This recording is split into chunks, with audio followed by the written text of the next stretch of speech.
¿Sabías que el monumento más visitado de Italia fue construido literalmente con sangre judía y oro robado de un templo sagrado?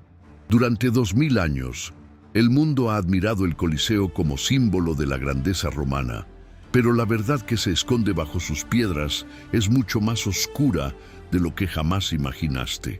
En 2024, arqueólogos descubrieron un túnel secreto imperial que había permanecido sellado desde la caída del Imperio Romano. Lo que encontraron adentro no fueron tesoros, sino evidencias de la máquina de propaganda más brutal y efectiva de la historia humana. ¿Qué secretos puede guardar un túnel que ha permanecido sellado durante 2 milenios? El 27 de octubre de 2024, por primera vez en la historia moderna, arqueólogos abrieron al público un corredor subterráneo que conectaba directamente con los aposentos imperiales del Coliseo. Durante años, este pasaje había sido solo una leyenda, una historia susurrada entre historiadores. Pero cuando las máquinas perforadoras de la nueva línea C del metro romano atravesaron accidentalmente una pared antigua, se toparon con algo que cambiaría para siempre nuestra comprensión de este monumento. El túnel, de 85 metros de longitud, había sido diseñado para que los emperadores llegaran directamente a sus palcos sin tener que mezclarse con la plebe. Pero lo que encontraron los arqueólogos en su interior no fueron solo frescos decorativos y estructuras arquitectónicas. En las paredes, grabadas con instrumentos rudimentarios, descubrieron inscripciones que documentaban el verdadero origen de los fondos para la construcción. Nombres de familias judías, listas de objetos sagrados, cantidades de oro y plata, un inventario macabro del botín de guerra más grande de la historia antigua. La doctora Bárbara Nazaro, quien lideró las excavaciones, no pudo ocultar su asombro cuando se topó con una menorá grabada en la piedra, idéntica a la que aparece en el Arco de Tito, a solo 500 metros de distancia. Cuando vi esa imagen, relata Nazaro, comprendí que no estábamos ante simples decoraciones. Estábamos viendo el recibo de construcción más brutal jamás documentado.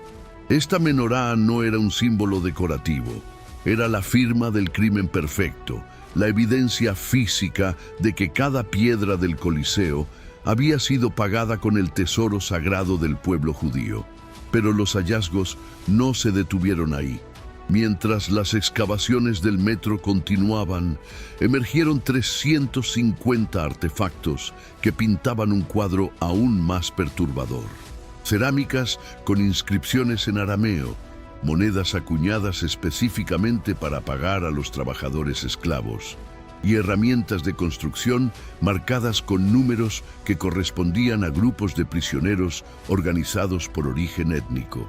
Los arqueólogos habían encontrado el archivo contable de un genocidio industrializado, donde la destrucción de una civilización entera se había convertido en el espectáculo de entretenimiento más grandioso jamás concebido. La nueva estación de metro, que ahora funciona como museo subterráneo, se convirtió inadvertidamente en el mausoleo de una verdad que Roma había intentado enterrar para siempre. Cada día, miles de pasajeros viajan 32 metros bajo tierra, caminando literalmente sobre los cimientos de sangre del imperio más poderoso de la historia. Y ahora, por primera vez en 2000 años, esa sangre había vuelto a la superficie, exigiendo que el mundo conociera finalmente la verdadera historia del Coliseo.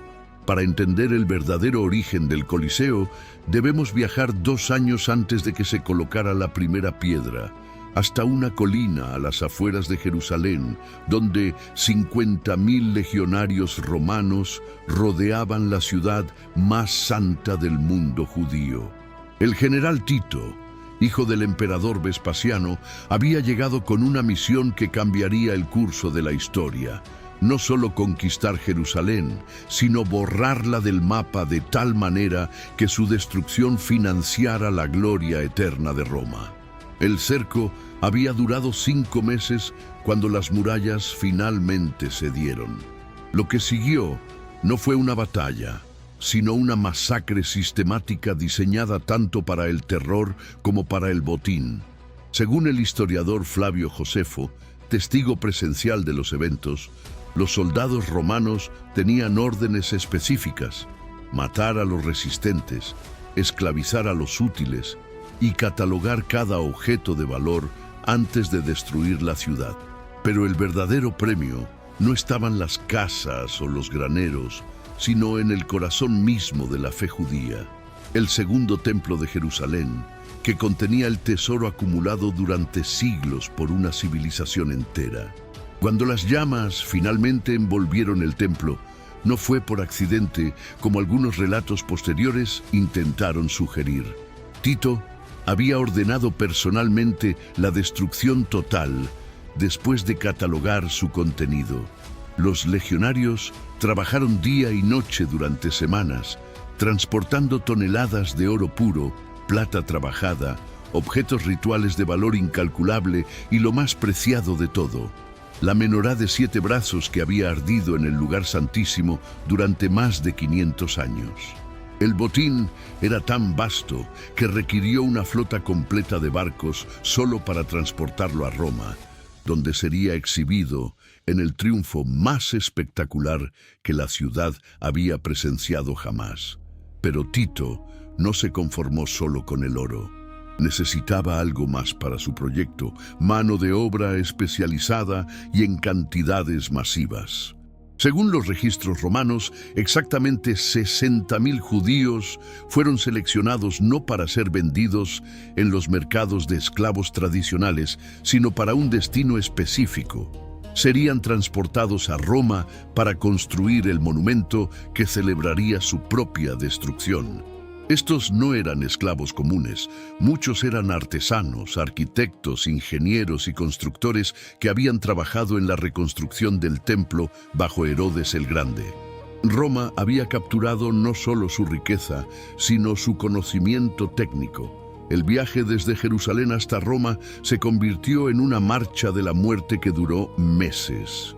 Los esclavos fueron encadenados en grupos de 50, marcados con hierros candentes que indicaban su origen y destino, y forzados a caminar más de 2.000 kilómetros mientras cargaban las mismas piedras que habían formado su templo sagrado.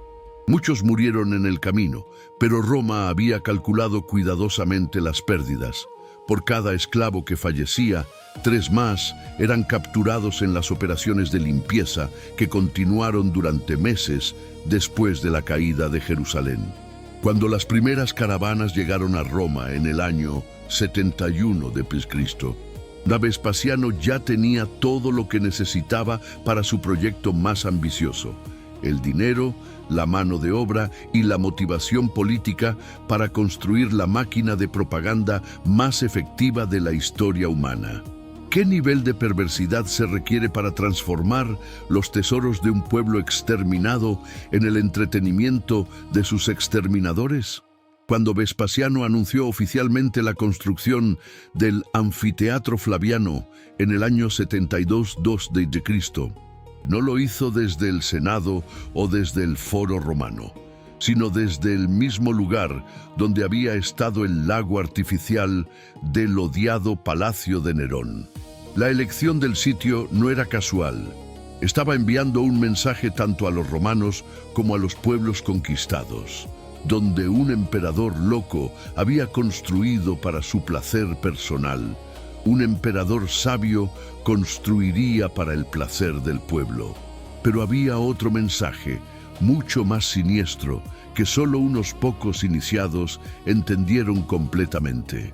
El oro del Templo de Jerusalén no se fundió de forma anónima en las arcas imperiales.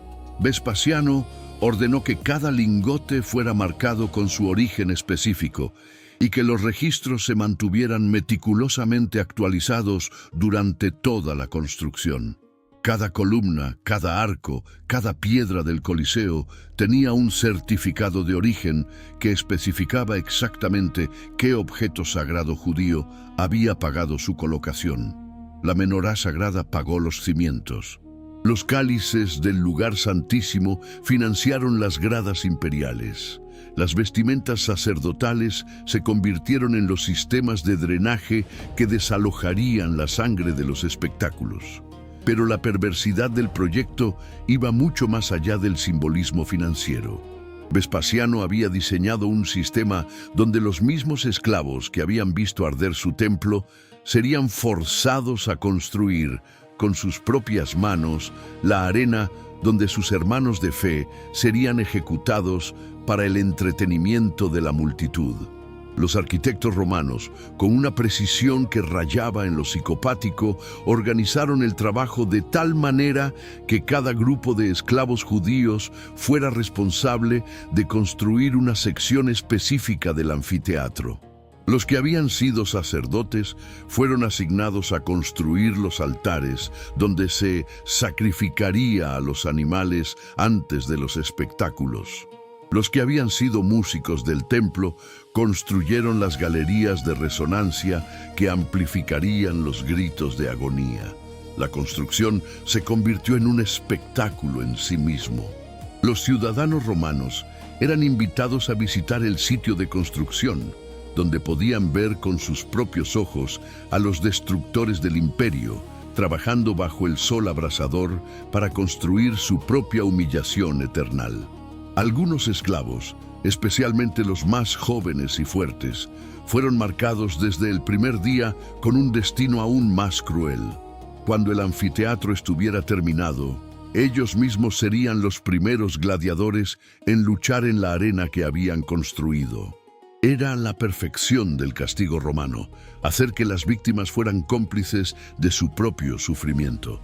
Los registros de construcción, recientemente descubiertos en el túnel imperial, revelan que Vespasiano visitaba personalmente el sitio cada semana, no para supervisar el progreso técnico, sino para asegurarse de que el simbolismo se mantuviera intacto. En una inscripción particularmente escalofriante, el emperador escribió de su puño y letra: que cada piedra recuerde de dónde vino y que cada espectáculo recuerde por qué existe. El Coliseo no era solo un anfiteatro, era un monumento al genocidio perfecto, donde la memoria de un pueblo exterminado se preservaría para siempre en forma de entretenimiento para sus asesinos. Cuando los trabajos finalmente concluyeron en el año 80 d.C., habían muerto exactamente 12.400 esclavos judíos durante la construcción. Sus cuerpos fueron enterrados en fosas comunes bajo los cimientos del anfiteatro, convirtiendo literalmente el Coliseo en una tumba masiva. Los que sobrevivieron no fueron liberados como recompensa por su trabajo. Fueron transferidos directamente a las escuelas de gladiadores, donde comenzarían su entrenamiento para proporcionar el espectáculo inaugural. Roma había logrado la transformación perfecta. De un pueblo libre y orgulloso, había creado tanto el continente como el contenido de su entretenimiento. El templo de Jerusalén había muerto, pero había resucitado en forma de la máquina de muerte más eficiente jamás construida. El emperador Tito tenía un problema monumental cuando llegó el momento de inaugurar el Coliseo en el año 80 d.C. Su corto reinado había sido marcado por una serie de desastres naturales que muchos romanos interpretaban como señales de la ira de los dioses. La erupción del Vesubio había sepultado Pompeya y Herculano, un gran incendio había devastado Roma, y una plaga misteriosa se extendía por el imperio. Necesitaba un espectáculo tan grandioso, tan abrumador en su magnificencia y brutalidad, que hiciera olvidar a la población todas sus desgracias y lo estableciera definitivamente como el digno heredero de su padre Vespasiano. La respuesta de Tito fue un evento sin precedentes en la historia humana. 100 días consecutivos de espectáculos que transformarían para siempre el concepto de entretenimiento masivo. Pero esto no era simplemente una celebración, era la demostración práctica de que la máquina de muerte funcionaba a la perfección. Los preparativos habían comenzado 2 años antes, cuando emisarios imperiales recorrieron todo el imperio con órdenes específicas: capturar, comprar o robar todo animal exótico disponible y transportarlo a Roma. Elefantes de África, tigres de Asia, leones de Nubia, osos de Germania, cocodrilos del Nilo, rinocerontes de Etiopía. Roma había convertido su imperio en una reserva de caza personal. El primer día de los Juegos inaugurales marcó un hito en la historia de la violencia organizada. Según el historiador Dion Casio, quien tuvo acceso a los registros imperiales, fueron masacrados exactamente 9.000 animales en un solo día. Pero estos no eran combates caóticos. Cada muerte había sido coreografiada con precisión militar. En las primeras horas de la mañana, mientras el anfiteatro aún estaba en penumbra, comenzaban las venaciones, cacerías organizadas donde bestiari profesionales enfrentaban a las fieras más peligrosas del mundo conocido. Los espectadores no solo presenciaban muertes, presenciaban la demostración del poder imperial sobre toda la naturaleza. Pero el espectáculo más impresionante de la inauguración fueron las naumaquias, batallas navales simuladas dentro del anfiteatro inundado. Los ingenieros romanos habían diseñado un sistema hidráulico tan sofisticado que podían llenar completamente la arena con agua en menos de 1 hora, transformando el Coliseo en un lago artificial de dimensiones colosales. En estas aguas lucharon flotas enteras de barcos tripulados por prisioneros de guerra, recreando batallas navales históricas con un realismo que rayaba en lo macabro. Cuando los barcos se hundían, los hombres que no sabían nadar se ahogaban ante los ojos de 80.000 espectadores que rugían de aprobación. Lo que hace aún más escalofriante estos espectáculos es que habían sido diseñados específicamente para demostrar la omnipotencia romana sobre todos los elementos de la creación. En la mañana, Roma dominaba a las bestias de la tierra. Al mediodía, controlaba las aguas y todo lo que navegaba en ellas. En la tarde, los gladiadores demostraban que hasta los hombres más fuertes del mundo podían ser reducidos a entretenimiento para la multitud. Cada día de los 100 que duró la inauguración fue una lección de poder absoluto. Y cada noche, cuando los trabajadores limpiaban los restos del día, estaban preparando el escenario para una demostración aún más grandiosa de dominación. Al final de los 100 días, habían muerto aproximadamente 500 gladiadores y más de 20.000 animales. Pero las cifras no capturan la verdadera dimensión del evento. Tito había logrado algo que ningún gobernante anterior había conseguido. Había convertido el genocidio en celebración, la destrucción en creatividad y la muerte en arte. Los espectadores no regresaron a sus casas simplemente entretenidos. Regresaron transformados, habiendo presenciado una demostración de poder tan absoluta que la resistencia al Imperio Romano se volvía literalmente impensable. El Coliseo había cumplido su propósito. No era solo una arena de muerte, sino una máquina de conversión psicológica que transformaba súbditos en cómplices. ¿Cómo se diseña una estructura capaz de matar a 400.000 personas a lo largo de 3 siglos y medio? La respuesta se encuentra a 32 metros bajo la arena del Coliseo, en un laberinto subterráneo que los romanos llamaban hipogeo, literalmente bajo la tierra. Pero este no era simplemente un sótano, era el cerebro operativo de la máquina de muerte más sofisticada jamás construida, un complejo industrial diseñado con la precisión de un reloj suizo y la eficiencia de una cadena de montaje moderna. Cada túnel, cada cámara, cada mecanismo había sido calculado para maximizar tanto el impacto psicológico como la eficiencia letal de los espectáculos. El hipogeo se extendía en 2 niveles subterráneos, conectados por un sistema de 32 habitaciones especializadas, cada una con una función específica en la logística de la muerte. En el nivel superior se encontraban las cámaras de preparación, donde los gladiadores pasaban sus últimos momentos antes del combate, espacios diseñados deliberadamente para maximizar el terror psicológico. Las paredes estaban decoradas con frescos que mostraban las muertes más gloriosas de gladiadores anteriores, mientras que en nichos empotrados se exhibían las armas que habían causado esas muertes. Los gladiadores no solo se preparaban físicamente para el combate, eran sometidos a un ritual de terror que comenzaba horas antes de pisar la arena. En el nivel inferior funcionaba el verdadero corazón de la máquina: 80 montacargas operados manualmente que podían elevar desde el subsuelo hasta la arena cargas de más de 300 kilos. Estos elevadores no transportaban solo gladiadores y animales.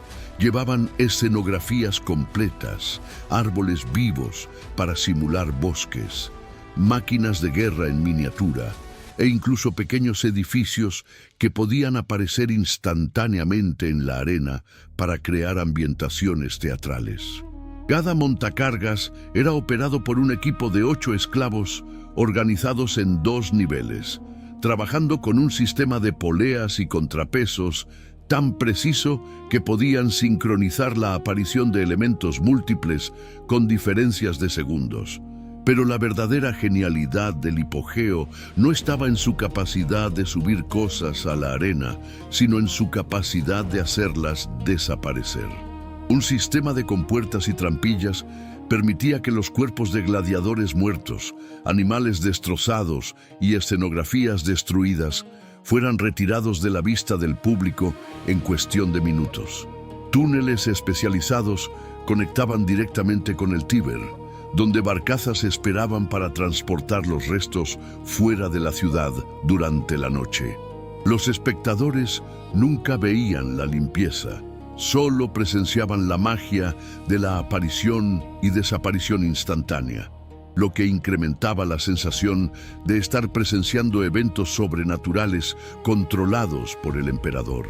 La coordinación de todos estos elementos requería un ejército de trabajadores especializados que vivían permanentemente en el hipogeo.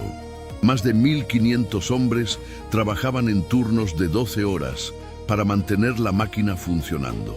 Operadores de montacargas, cuidadores de animales, armeros, escenógrafos, limpiadores especializados en sangre y una categoría particularmente siniestra llamada mortuari, esclavos cuya única función era determinar si los gladiadores caídos estaban realmente muertos o simplemente fingían estarlo para salvar sus vidas.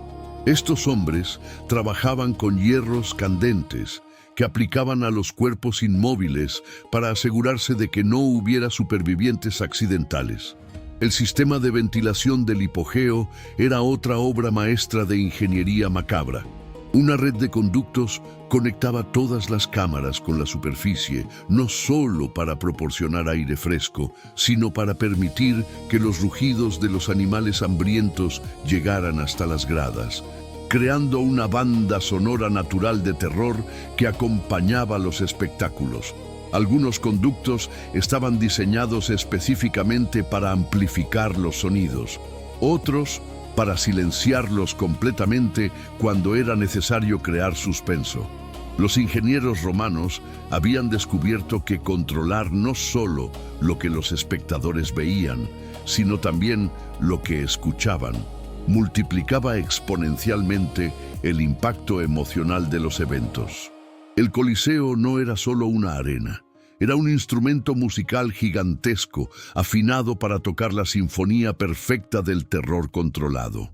Detrás de cada evento en el Coliseo existía una compleja red de profesionales especializados cuyas carreras dependían completamente de su capacidad para crear, mantener y perfeccionar la máquina de muerte.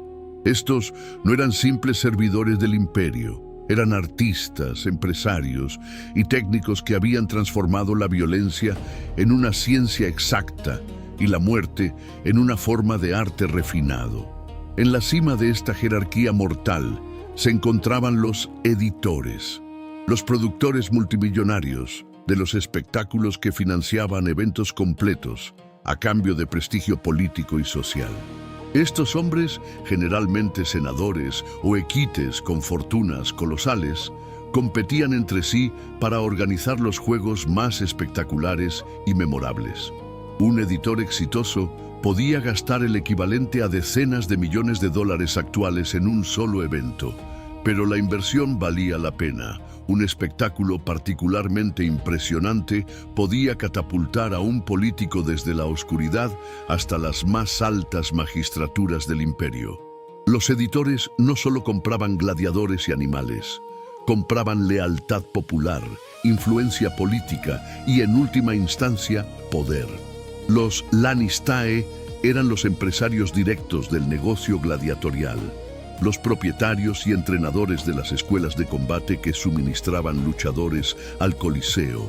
Estos hombres habían convertido la formación de asesinos en una ciencia empresarial sofisticada, donde cada aspecto de la vida y muerte de un gladiador se calculaba en términos de rentabilidad. Un lanista exitoso podía identificar el potencial de combate en un esclavo desde el primer día, diseñar un programa de entrenamiento específico para maximizar sus habilidades letales y luego mercadear su producto a los editores con la precisión de un vendedor moderno.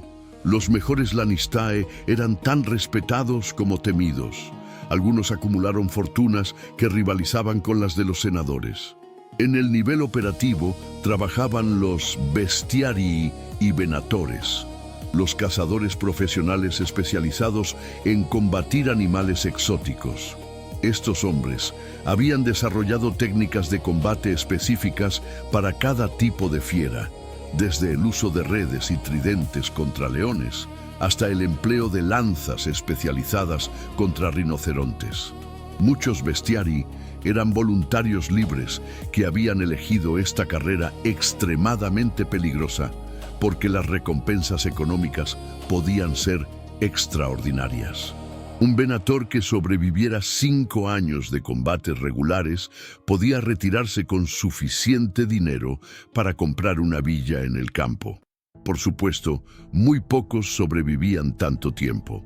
Los doctores del Coliseo formaban quizás la categoría más perturbadora de profesionales, médicos especializados en mantener vivos a los combatientes el mayor tiempo posible para maximizar el espectáculo. Estos hombres habían desarrollado técnicas quirúrgicas de emergencia específicamente diseñadas para prolongar la agonía espectacular de gladiadores heridos.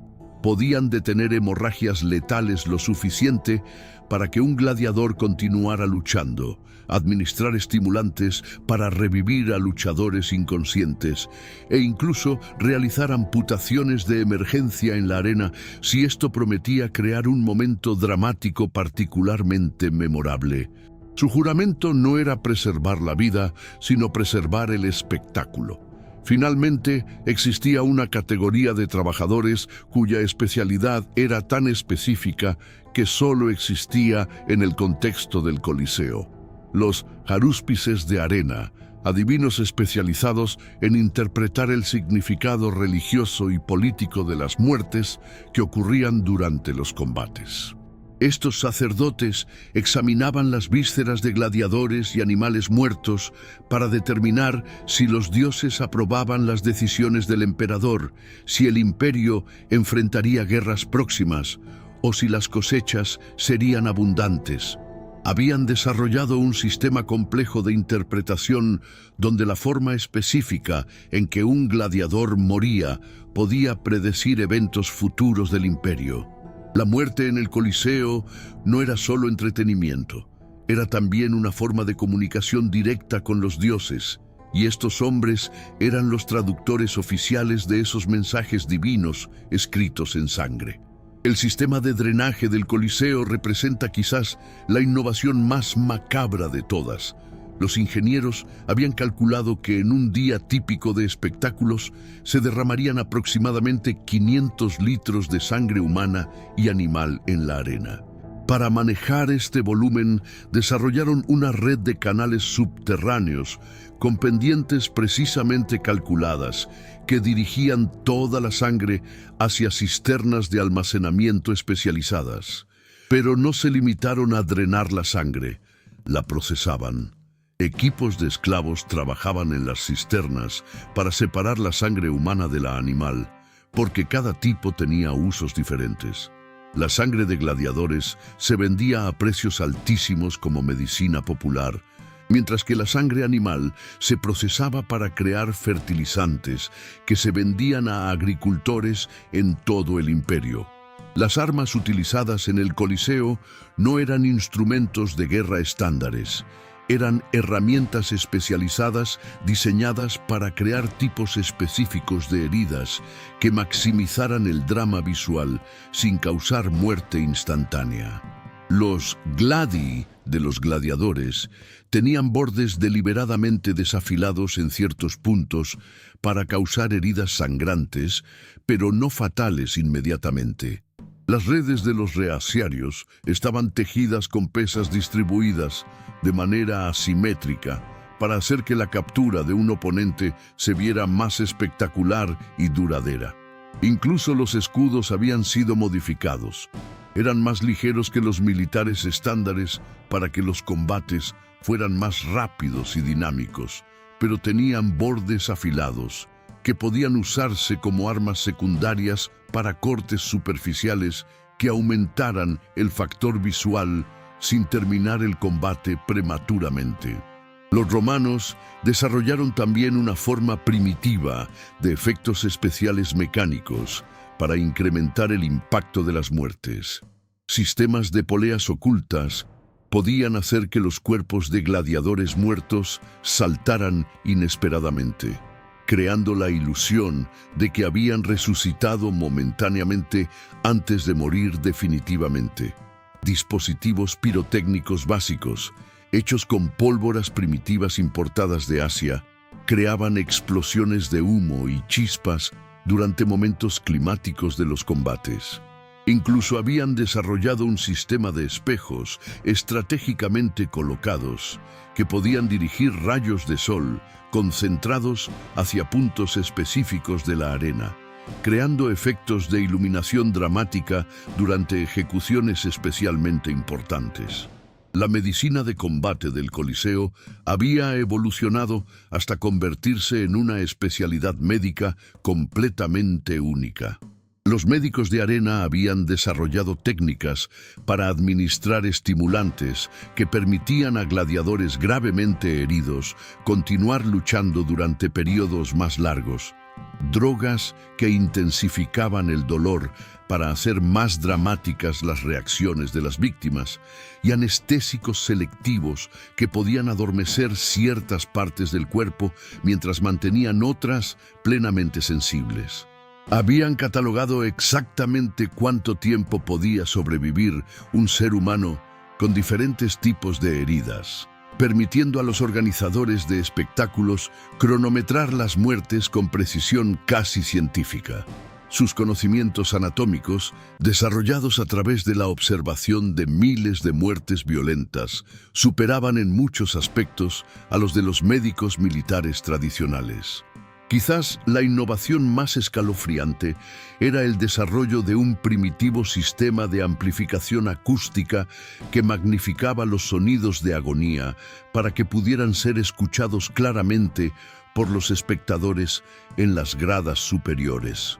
Utilizando principios acústicos que no serían redescubiertos hasta el Renacimiento, los ingenieros habían diseñado la forma de la arena y la disposición de las paredes de tal manera que los gritos, gemidos y súplicas de las víctimas se amplificaran y dirigieran hacia ciertas secciones de las gradas. Los espectadores de élite en los asientos más caros podían escuchar hasta los susurros finales de los gladiadores moribundos, mientras que la plebe, en las gradas superiores, recibía solo el rugido general de la violencia. Incluso en la distribución del horror, Roma mantenía sus jerarquías sociales estrictamente definidas. El problema más explosivo era el desempleo masivo. Según los censos de la época, entre el 25 y el 40% de la población masculina adulta de Roma carecía de trabajo estable. El sistema esclavista había desplazado a los trabajadores libres en prácticamente todos los oficios, desde la construcción hasta la artesanía, dejando a cientos de miles de ciudadanos romanos sin ninguna fuente de ingresos digna. Estos hombres no eran extranjeros que pudieran ser simplemente expulsados. Eran ciudadanos con derecho al voto, con conexiones familiares que se extendían por toda la ciudad y con una comprensión íntima de cómo funcionaba el poder en Roma. Su frustración no era solo económica, era existencial. La annona, el sistema de distribución gratuita de grano, había evitado la hambruna, pero había creado un problema político aún más peligroso. Una masa de ciudadanos completamente dependientes del Estado para su supervivencia, pero sin ninguna ocupación productiva que los mantuviera ocupados durante el día. Estos hombres se reunían en las esquinas, en los mercados, en los baños públicos, discutiendo política, intercambiando rumores y desarrollando gradualmente la conciencia colectiva de que su miseria no era accidental, sino producto de decisiones políticas específicas. Los emperadores anteriores habían intentado solucionar el problema con obras públicas masivas, pero incluso estos proyectos tenían límites. No se podía construir indefinidamente solo para mantener ocupada a la población. Las tensiones sociales habían llegado a un punto crítico durante el reinado de Nerón, cuando la combinación de impuestos excesivos, corrupción gubernamental desenfrenada y el desprecio evidente del emperador por el bienestar popular había provocado los primeros disturbios serios en décadas. El gran incendio del año 64 después de Cristo no solo destruyó gran parte de la ciudad, destruyó también la última reserva de paciencia popular hacia la clase dirigente. Cuando Nerón utilizó los terrenos devastados para construir su palacio personal, la Domus Aurea, mientras miles de familias permanecían sin hogar, la élite romana comprendió que se enfrentaban a una situación prerrevolucionaria que podía terminar con el sistema imperial completo. Vespasiano había llegado al poder después de una guerra civil que había demostrado hasta qué punto el control imperial dependía del apoyo popular en la capital.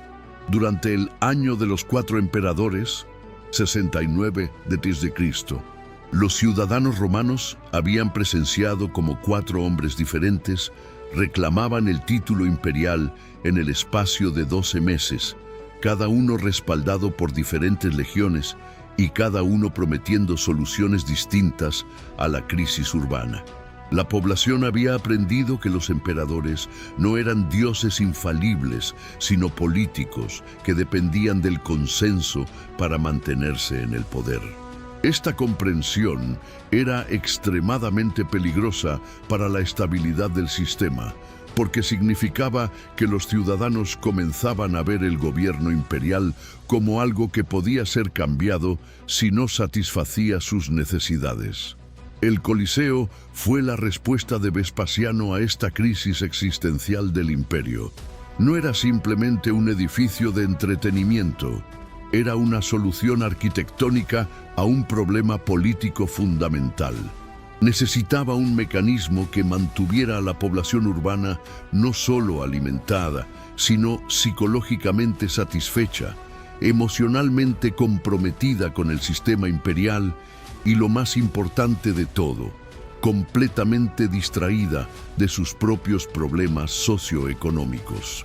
El anfiteatro sería una válvula de escape que canalizaría toda la frustración, ira y energía revolucionaria de la población hacia un espectáculo controlado donde podrían experimentar violencia, dominación y triunfo de forma vicaria, pero completamente segura para el sistema político existente. La arquitectura misma del Coliseo funcionaba como un instrumento de jerarquización social visible. Los asientos no estaban distribuidos aleatoriamente, reflejaban exactamente la estructura del poder romano de una manera tan clara que incluso un campesino analfabeto podía entender inmediatamente su lugar en el orden social. En el podium, literalmente al nivel de la arena, se sentaba el emperador rodeado por los senadores, vestidos con togas con franjas púrpura que los identificaban como la élite gobernante. En el primer anillo se ubicaba la clase ecuestre, los millonarios del comercio y las finanzas, con anillos de oro que brillaban bajo el sol. Los ciudadanos ordinarios ocupaban los anillos superiores en un orden estrictamente determinado por su riqueza, profesión y estatus legal. En la parte más alta del anfiteatro, literalmente mirando hacia abajo a todos los demás, se colocaba la plebs urbana, los desempleados, los trabajadores ocasionales, los libertos sin recursos. Pero esta ubicación aparentemente humillante tenía una función psicológica crucial. Desde esas alturas, toda la población podía ver simultáneamente tanto el espectáculo en la arena como la jerarquía social completa desplegada bajo ellos. El mensaje era claro: aunque estés en la parte inferior de la sociedad, sigues siendo parte del pueblo romano, y todos juntos somos superiores a los enemigos que mueren en la arena para nuestro entretenimiento. Los rituales que precedían cada espectáculo funcionaban como ceremonias de unificación política, disfrazadas de entretenimiento religioso. Antes de que comenzara cualquier evento, el emperador aparecía en su palco para recibir la aclamación de la multitud. Este no era un simple saludo, era un ritual de renovación del pacto político donde 80.000 voces gritaban al unísono «Ave César», no solo como saludo, sino como declaración de lealtad. En ese momento, todas las diferencias sociales, económicas y políticas se disolvían temporalmente en una identidad colectiva romana que se definía por oposición a los otros que estaban a punto de morir en la arena. La selección de víctimas para los espectáculos no era aleatoria, era una cuidadosa representación teatral de todos los enemigos reales e imaginarios de Roma. Gladiadores vestidos como soldados galos representaban las tribus bárbaras del norte. Combatientes disfrazados de soldados partos encarnaban las amenazas orientales. Criminales condenados a muerte personificaban los peligros internos del imperio. Cada muerte en la arena era simultáneamente un entretenimiento y una lección política. Esto es lo que les sucede a quienes se oponen a Roma. Los espectadores no solo presenciaban violencia, participaban en un ritual de reafirmación imperial donde cada grito de aprobación era un voto de confianza en el sistema que los alimentaba y entretenía. Pero la genialidad psicológica más sofisticada del sistema era cómo transformaba la impotencia personal en sensación de poder colectivo. Los ciudadanos individuales en las gradas no tenían control sobre sus propias vidas, dependían del Estado para el grano, vivían en apartamentos sobrepoblados, trabajaban en empleos precarios cuando los encontraban. Pero en el Coliseo, su opinión colectiva tenía poder de vida y muerte. Cuando un gladiador caía herido y miraba hacia las gradas pidiendo misericordia, eran ellos, la masa de ciudadanos ordinarios, quienes decidían su destino con sus pulgares alzados o bajados. Por unas horas, los más powerless del imperio experimentaban el poder absoluto sobre otros seres humanos. Este intercambio psicológico era la clave del éxito político del Coliseo. Los ciudadanos llegaban a la arena frustrados por su falta de control sobre sus propias circunstancias y se marchaban habiendo experimentado el poder supremo sobre la vida y la muerte. Llegaban sintiendo que el sistema imperial los ignoraba y se iban habiendo participado en decisiones que afectaban directamente la voluntad del emperador. Llegaban como individuos aislados con problemas personales y se marchaban como parte de una comunidad poderosa que había compartido emociones intensas y había tomado decisiones colectivas.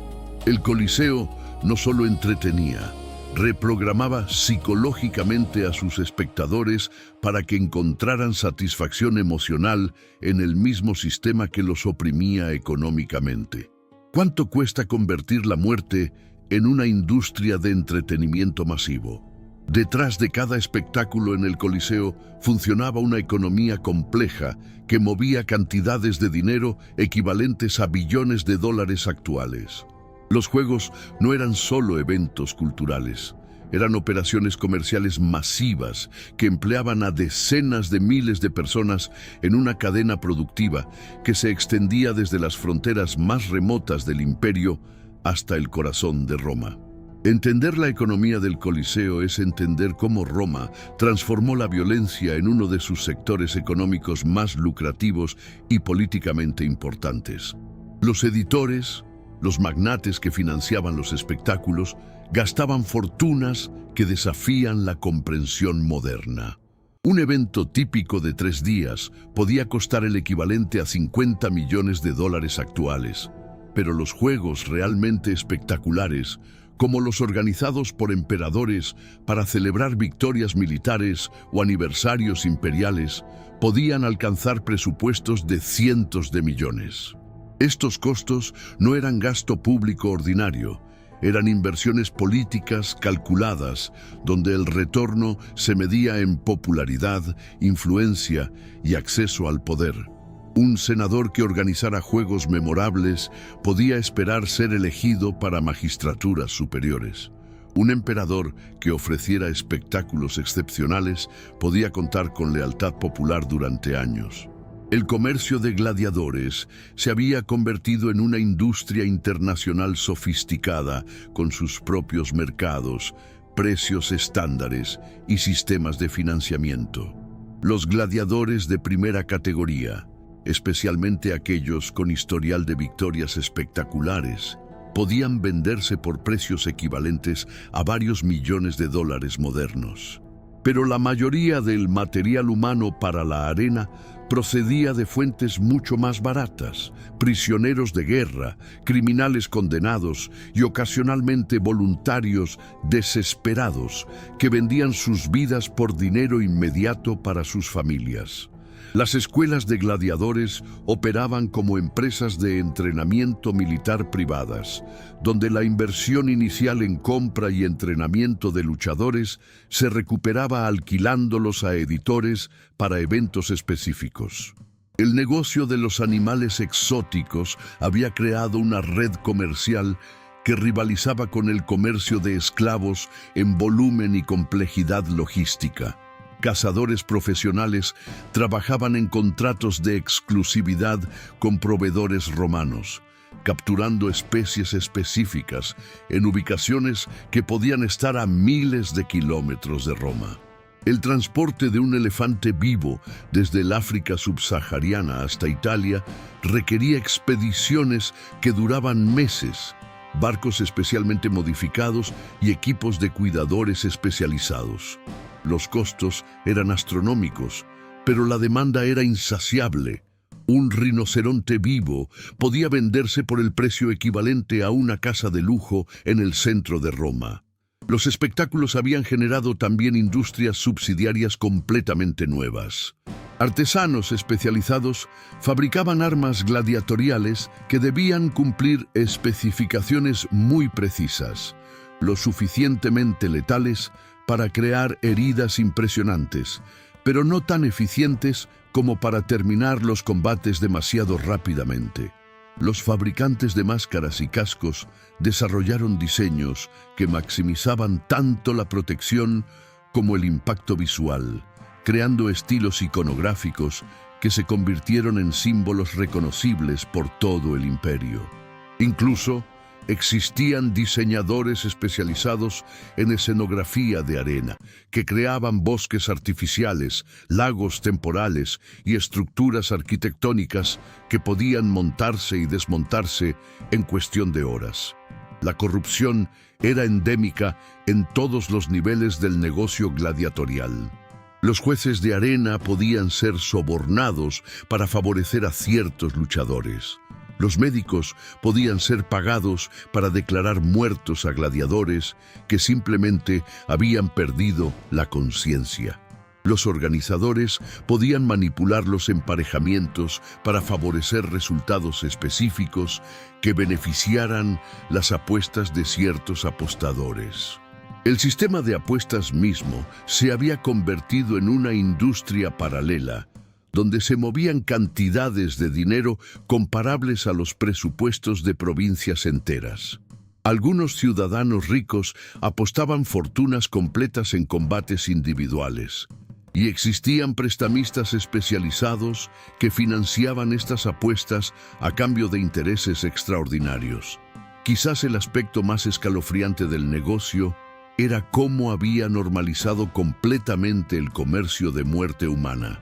Los precios de gladiadores se cotizaban diariamente como cualquier otra mercancía. Los editores comparaban ofertas de diferentes proveedores con la misma naturalidad con que un comerciante moderno compara precios de materia prima. Existían inclusive contratos de seguro que cubrían la muerte prematura de gladiadores valiosos, sistemas de crédito que permitían financiar compras de luchadores costosos, y mercados secundarios donde se podían revender gladiadores usados con descuentos basados en sus heridas previas. Roma había logrado algo que pocas civilizaciones han conseguido: convertir el asesinato sistemático en una actividad económica rutinaria, regulada y socialmente aceptable que generaba empleos, riqueza y estabilidad política para el imperio que la practicaba.